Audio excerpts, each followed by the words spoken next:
Hola mis hermanos, les saluda su hermano Víctor Ñancucheo para compartir un devocional. Y el texto base se encuentra en el libro de Números, capítulo 30, versículo 1 en adelante. Estoy leyendo la versión Nueva Traducción Viviente. Y dice así: en el nombre de Jesús. Moisés mandó llamar a los jefes de las tribus de Israel y les dijo: esto es lo que el Señor ha ordenado. Un hombre que hace un voto al Señor o una promesa bajo juramento jamás deberá faltar a su palabra. Tiene que cumplir exactamente con lo que dijo que haría. Amén. Bueno, como se trata, evidentemente, nombra a Moisés y habla de la jefe de las tribus en Israel, en el pueblo de Israel, o sea, bajo el antiguo pacto antes de Jesucristo, sobre un mandamiento de Dios, que la persona que se compromete y hace un juramento o una promesa no debe faltar a su palabra.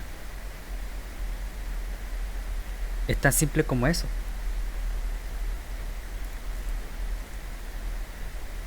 Aquí, si revisamos en la versión Reina Valera 1960,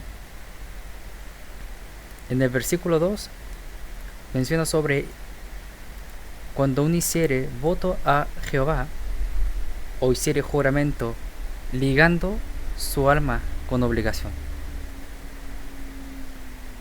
O sea, hay una implicancia de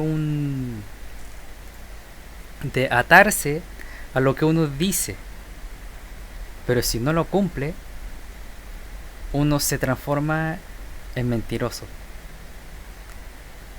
Y viene una consecuencia, porque desobedecer a Dios es un pecado. Ahora, hablando en este podcast sobre nuevos creyentes o nuevo comienzo para nuevos a la fe, esto es algo crucial, porque esto es para toda la vida. Así como hay creyentes que pueden llevar 20 años, 30, 40 o toda su vida, o gran parte de su vida, sirviendo a Jesús por la fe, o han entrado a esta economía o dispensación de la gracia, muchas veces, ya sea por falta de fe o por distraernos en cosas que no nos conviene, porque naturalmente estamos en un cuerpo de carne, estamos siendo redimidos. Cuando uno cree en Jesucristo, uno no es automáticamente perfecto, infalible, sin pecado, o que hay una gracia, digamos, que nos hace impecable y que nos hace libres de error. Eso es totalmente falso. Es más, cuando la Escritura habla de perfección, tiene un contexto y y se refiere a perfectos de acuerdo a una función. Por ejemplo, si hablamos del ministerio pastoral, eh, la persona que tenga el llamado va a ser perfecta para realizar ese rol. Va a ser adecuada, va a ser madura, va a ser idónea, en vez de una persona que no tenga ese llamado. Por ejemplo, una persona que hace de evangelista no va a tener el mismo efecto. Hablando de perfección en ese sentido, de algo idóneo, de algo ideal para tal tarea. También habla del amor, porque tiene que ver con el amor. Sed perfectos como vuestro Padre es perfecto.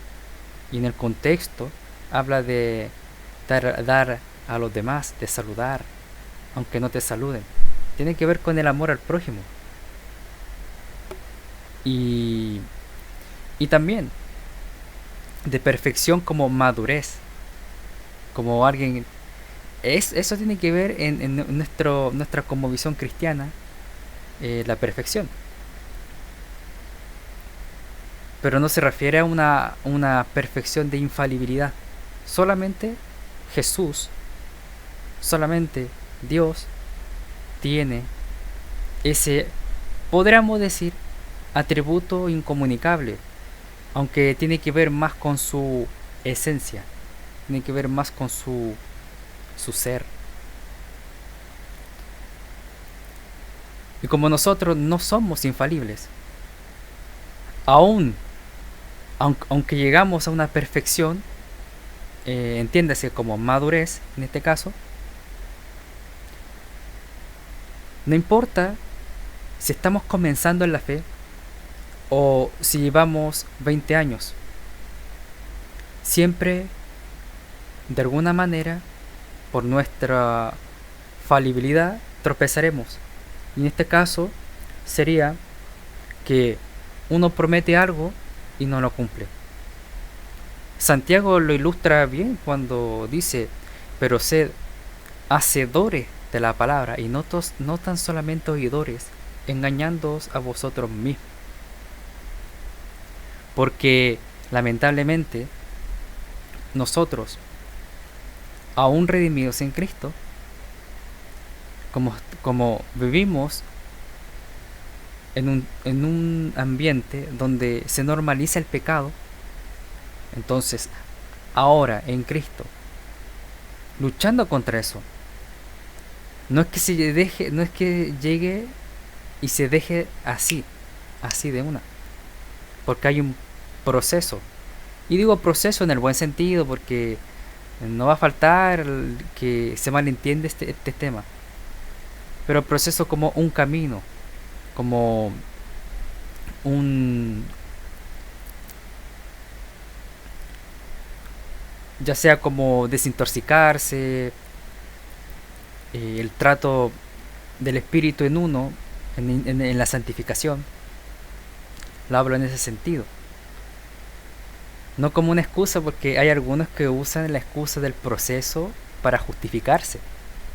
No, que yo estoy en proceso, pero no cambian nunca, porque realmente usan el proceso o la terminología para justificar su perverso corazón. Y ese es un mal, es una manera equivocada de tomar el proceso. Pero a lo que voy, de que cada uno de nosotros, en este caso usted y también en mi caso, fallamos. Entonces aquí, por este texto, vemos la importancia de siempre intentar ser íntegros y cumplir con lo que decimos.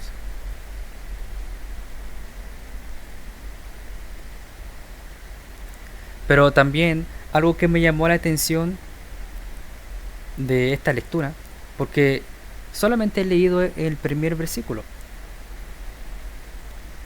lo que me llamó la atención es que También se puede describir cuando hay alguien que asegura algo, digamos una mentira, y si uno se queda callado, indirectamente uno se hace cómplice. Yo sé que eso no es siempre así en todos los casos, porque no siempre el silencio otorga, pero hay situaciones que en donde el silencio otorga. Mire, continuamos en el versículo 3. Dice así, en la nueva versión, en la nueva traducción viviente, en Números 30, versículo 3.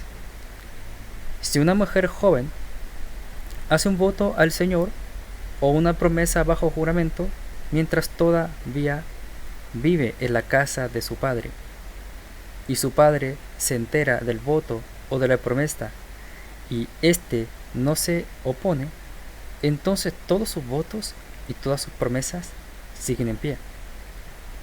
Sin embargo, si su padre, el día que se entera, se niega a darle permiso para que cumpla el voto o la promesa, quedarán anulados todos sus votos y todas sus promesas. El Señor la perdonará porque su padre no le permitió cumplirlos. Es interesante porque, claro, acá hay una figura de autoridad que es el hombre. En ese contexto o en ese tiempo, por la cultura hebrea, se le da más prominencia al hombre. Pero lo interesante acá es que si había una mujer, y claro, acá habla de un padre, de una hija, y si esa hija hace voto, se compromete, pero el padre queda callado y no se opone, no hace un alegato, todas esas promesas se cumplen. O sea, aquí el silencio otorgó. Entonces es interesante porque nosotros, en este siglo XXI, a veces por temor a ser confrontados, no decimos la verdad, o puede pasar que nos quedamos callados en son de la supuesta prudencia, pero al fin y al cabo es cobardía o es indiferencia, y al no corregir en ciertos casos es como si confirmamos o dejamos que la mentira triunfe. Y claro, eso es lo que pasa, me imagino, porque obviamente no son en todos los casos, porque hay veces que sí hay que guardar silencio, pero en este caso es cuando una persona, en este caso cuando digo, yo puedo estar desviado del evangelio, o no estoy firme en la fe, o cuando no estoy en integridad, cuando tú no estás en integridad, cuando todos aquellos que nos están escuchando, o que me están escuchando mejor dicho, no estamos en integridad, no tenemos dominio propio, porque al no estar en integridad quiere decir que estamos faltos de oración, o si tenemos oración, estamos faltos de lectura de la Biblia, estamos faltos de compromiso por la verdad, por Cristo, estamos faltos de fe, por lo que titubeamos, y hay ciertos casos que es necesario decir la verdad y no lo hacemos. Y bueno, se puede aplicar a muchas otras cosas.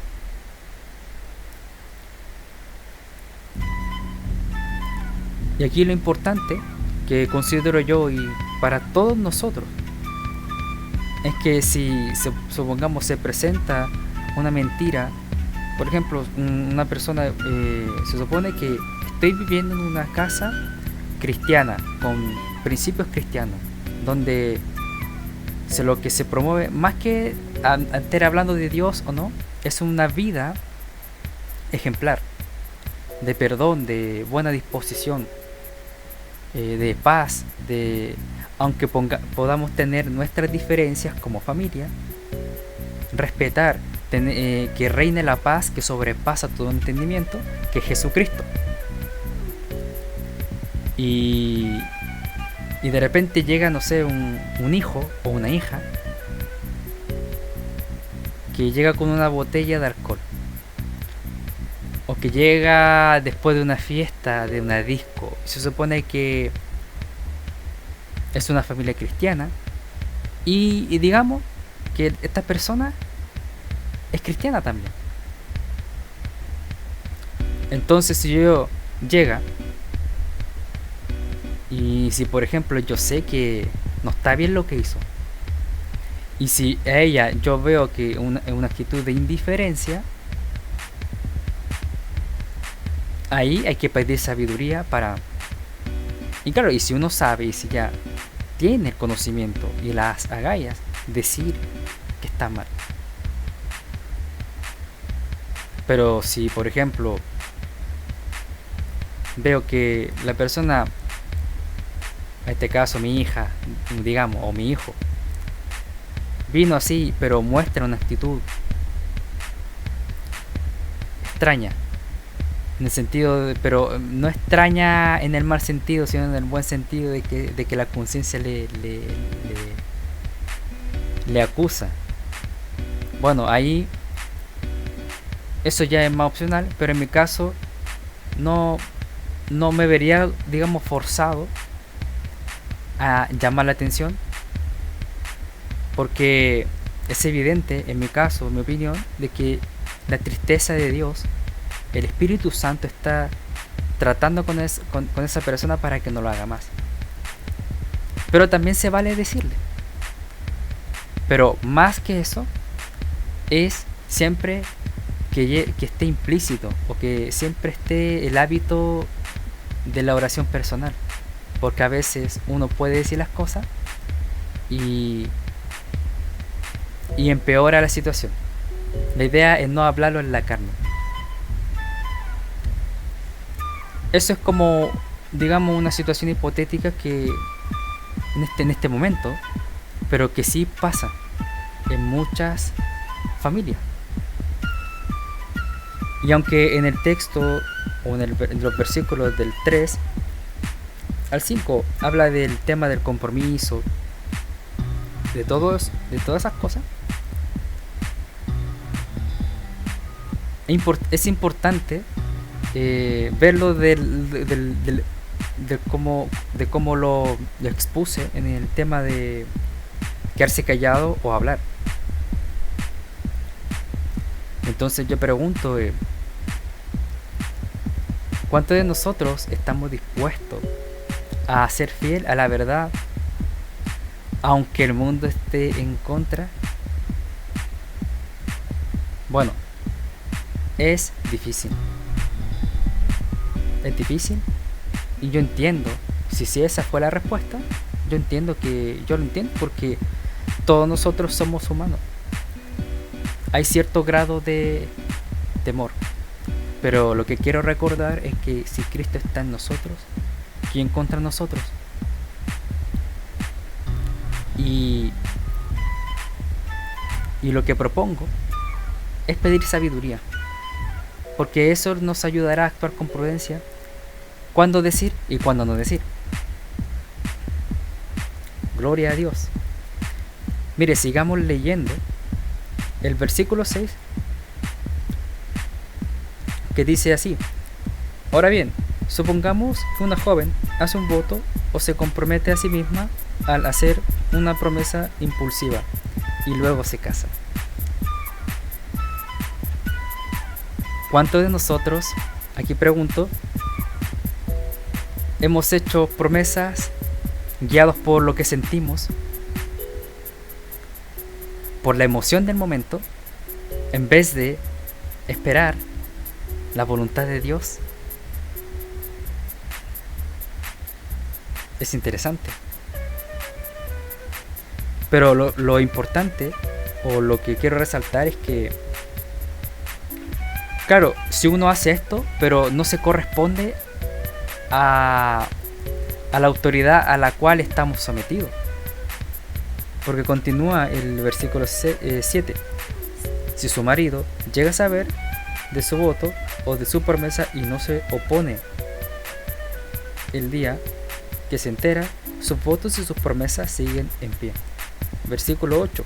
Sin embargo, si su marido se niega a aceptar su voto o promesa impulsiva, el día que se entera, sus compromisos quedarán anulados y el Señor la perdonará. Es interesante, porque si nos damos cuenta, comienza en este capítulo que habla sobre cuando uno promete algo, se liga, se amarra, y si no lo cumple,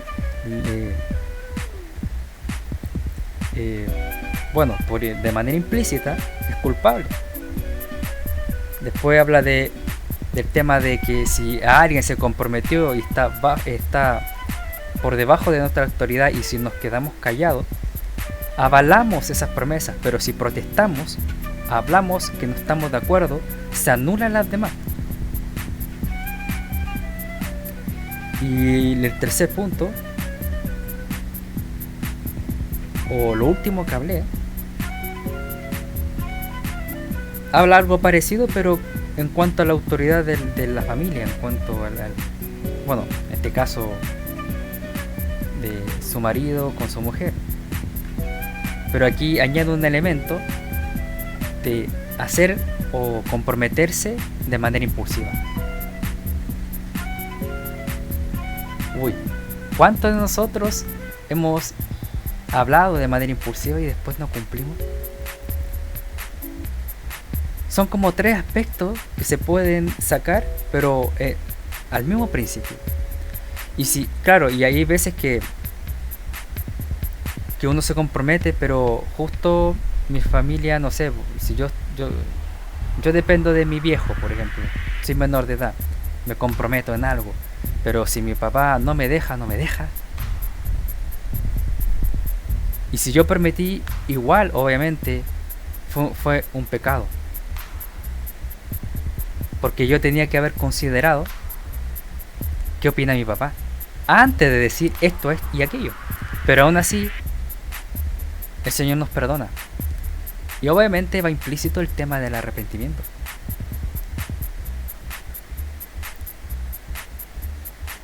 Es interesante lo que se puede aprender de estos versículos. Entonces, como yo decía al principio, no importa si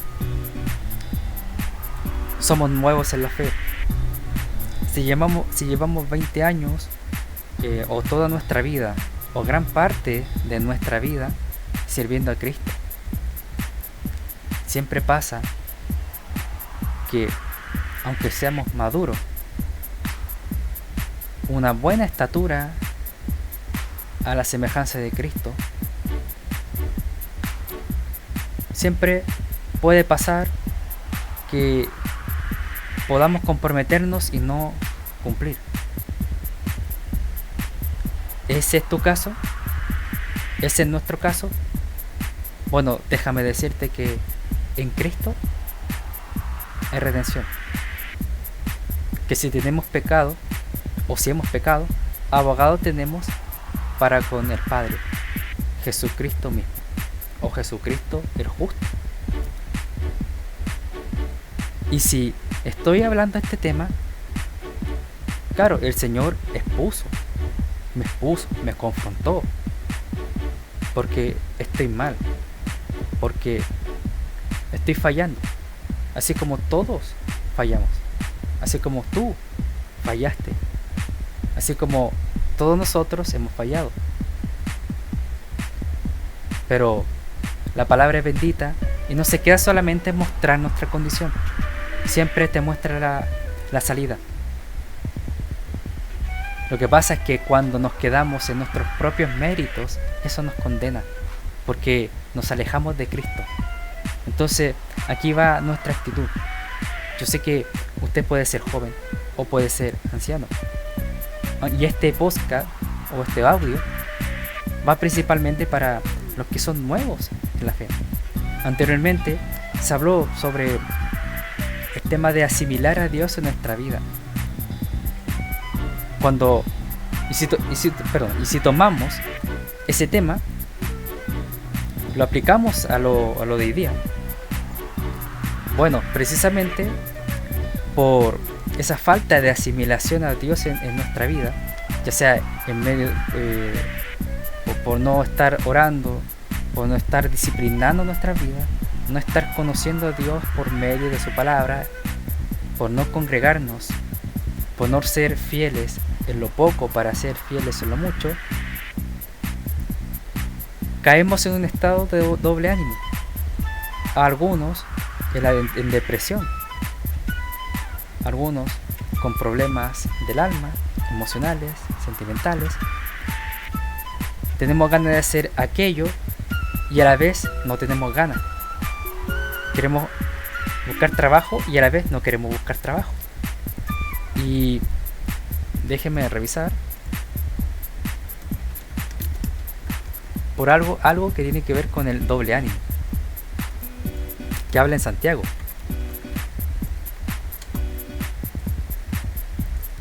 Que eso es por falta de santificación.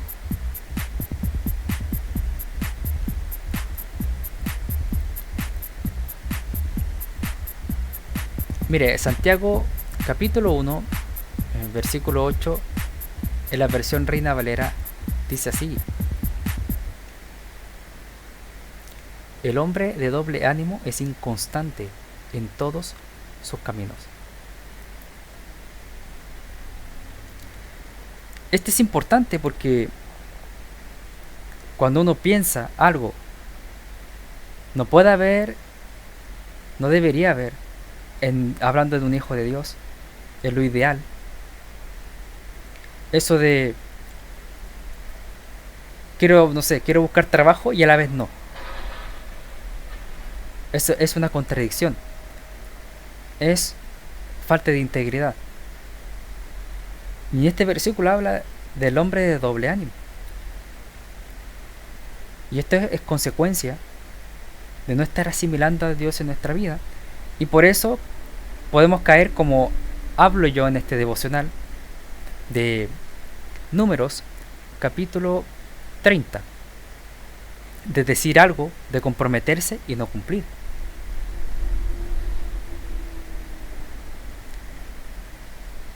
El tema es qué actitud tomamos.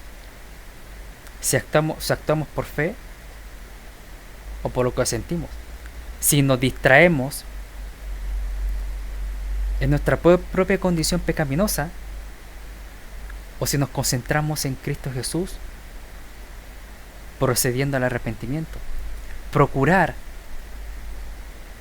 poner por obra lo que prometimos, pero descansando en Cristo, en los méritos de Él. Porque por gracia nosotros actuamos, no por nuestras propias obras. Por eso la gloria es para Dios y no para nosotros. Y como el Señor está tan preocupado por nosotros, para que prosigamos. Tal vez estás atascado. Por ejemplo, yo estoy atascado. Yo tengo mis problemas, digamos, con el tema del... No digo que esté diagnosticado, pero sí tengo esas tendencias depresivas, que a veces pasa. Y el Señor me está hablando hoy día. Tal vez tú tienes un proyecto y estás estancado. Tal vez algo está impidiendo que sirvas a Dios con libertad. Tal vez un pecado regalón que no hemos dejado. O tal vez te sobreculpas de cosas pasadas. Déjame decirte que si el Señor está hablando ahora,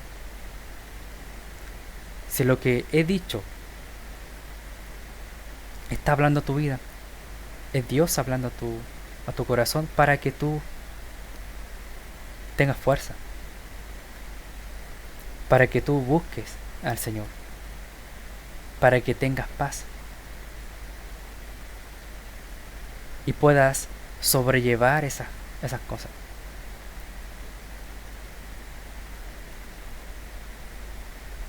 Así que dejo este devocional para los nuevos en la fe principalmente, y que vivamos vidas íntegras para que alcancemos madurez, que asimilemos al Señor de manera progresiva y con aumento día a día, para que seamos fieles en lo poco. Por ejemplo, podemos estar fallando en todo porque como uno es nuevo en la fe, uno va a tropezar. Es inevitable esas cosas. Uno es inmaduro, pero con el tiempo va creciendo, de a poco. Y por fe. Entonces, aquí es lo que recomiendo siempre, lo que es disciplinarse. Entonces para estar creciendo, digamos, imaginémonos un peldaño. El peldaño, no sé, en la lectura de la escritura diariamente, o la mayoría, o 6 días a la semana, o la mayor cantidad de días posible y de momentos, y empezar a adquirir ese hábito. No sé, digamos una semana, y después de una semana aumentar el hábito de oración. Aunque la oración, la idea sea todos los días, pero cuando hablo de aumentar la intensidad, supongamos 2 semanas, cuando pasan de que ya adquiriste el hábito de la escritura todos los días, aumentar las horas de oración y la frecuencia de oración.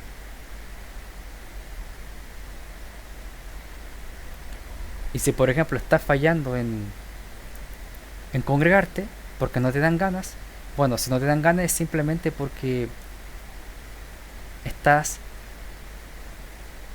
estamos enfatizando otras cosas que son mundanos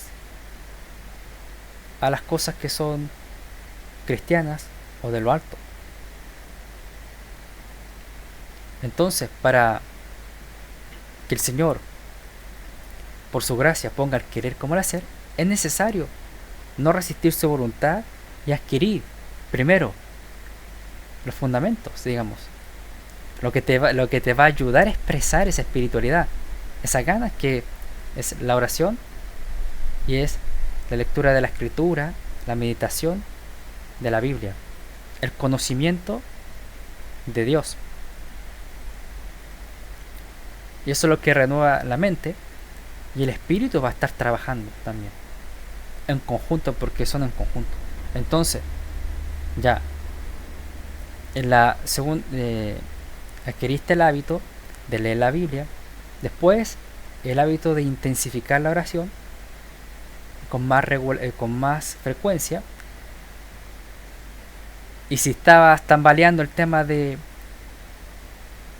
congregarte, ya con eso incorporar el tema de la congregación, intentar ir todos los días, o sea, mejor dicho, los días que corresponda, depende de tu congregación. Hay congregaciones cristianas que hablen 2 veces a la semana, otras solamente los domingos, otras son 3 veces a la semana, dependiendo de la frecuencia de donde te congregas. Procurar congregarse, pero ya con una base espiritual, desde la casa, que es en la comunión personal, ya sea en lectura y en oración. Y después, ¿cierto? Si ya adquiriste, ya pasó un mes y adquiriste el hábito de todo lo anterior, después, no sé, involucrarte en una función en la iglesia. Y así, ir de peldaño a peldaño. A eso es lo que me refiero y en la aplicación en nuestra vida cristiana, el tema de ser fiel en lo poco para ser fiel en lo mucho. Voy a buscar el versículo, déjenme un momento. En Lucas 16, no, voy a buscar otra acá, en Mateo. Mateo capítulo 25, versículo 23. En la Biblia de las Américas dice: su Señor le dijo, hablando del Señor, bueno, de lo que el Señor Jesús está hablando de ese Señor. Su Señor le dijo: bien, siervo fiel, siervo bueno y fiel, en lo poco fuiste fiel, sobre mucho te pondré. Entra en el gozo de tu Señor. Bueno, aquí lo que yo quiero hacer énfasis en donde dice: en lo poco fuiste fiel, sobre mucho te pondré. Y claro, y si vemos el contexto, habla del tema de las parábolas de los talentos, o el tema de los talentos. Que hay uno que el Señor le dio un talento, a otros le dio más talento, a los otros dos después que nombra más talento. El primero que le dio el talento fue negligente y lo escondió porque tuvo miedo. Los demás multiplicaron. Entonces a eso es lo que va, de que los demás, los otros dos que multiplicaron el talento fueron felicitados. Y eso es lo que leí acá, donde dice: buen siervo fiel, en lo poco fuiste fiel, sobre mucho te pondré. Porque le devolvió el talento a ese señor multiplicado. O sea, fue constante, obedeció. Pero el primero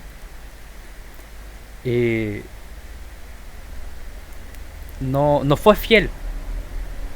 Al no multiplicar, al dejarse dominar por el miedo, por digamos, por descuidar, aplicado a nuestra vida, descuidar la vida cristiana, no dio fruto. Y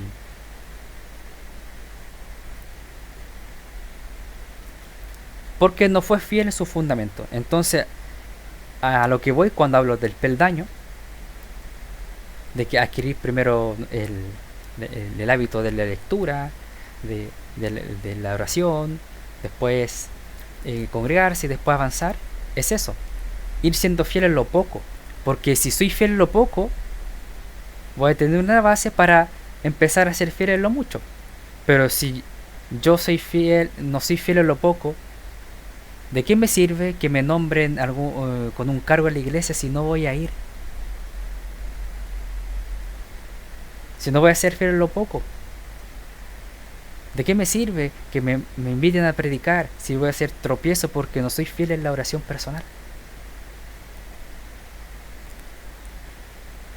Y eso, ¿cierto? También se aplica a que si yo no cumplo lo que digo,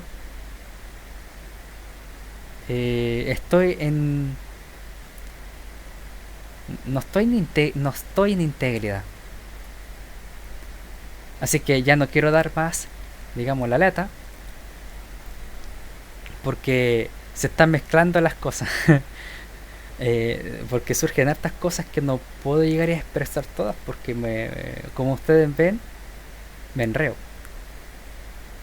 Así es que eso les dejo, y que reflexionemos sobre, antes de comprometernos, si no vamos a cumplir, no nos comprometamos. Que cuando nosotros decidamos algo o hablemos con alguien sobre propuesta, no lo hagamos emocionados. Entiéndase como una sobreemocionización a tal punto que se me olvida meditarla y se me olvida de que yo estoy sujeto a una autoridad. En este caso puede ser a tu papá, a tu mamá, a alguna autoridad. Puede ser en la congregación o en tu trabajo. Tú no vayas a comprometerte si estáis trabajando o si estamos trabajando. No vamos a comprometernos con alguien si tengo que cumplir mi horario laboral. Porque si de una manera, si tengo que cumplir con el compromiso de esa persona y me interrumpe el horario laboral, tengo dos opciones: o cumplir con esa persona y fallar en el trabajo y tener problemas en el trabajo y tener problemas con Dios de antemano, porque el Señor dice que tenemos que someternos a la autoridad, o decirle a esa persona, ¿sabes? No puedo cumplir porque estoy trabajando. Claro, y quedar mal con esa persona como mentiroso, pero obedeciste acá. Y obviamente un arrepentimiento para no llegar a hacerlo, por la emoción. Así que eso. Y les saludo en la paz del Señor Jesucristo.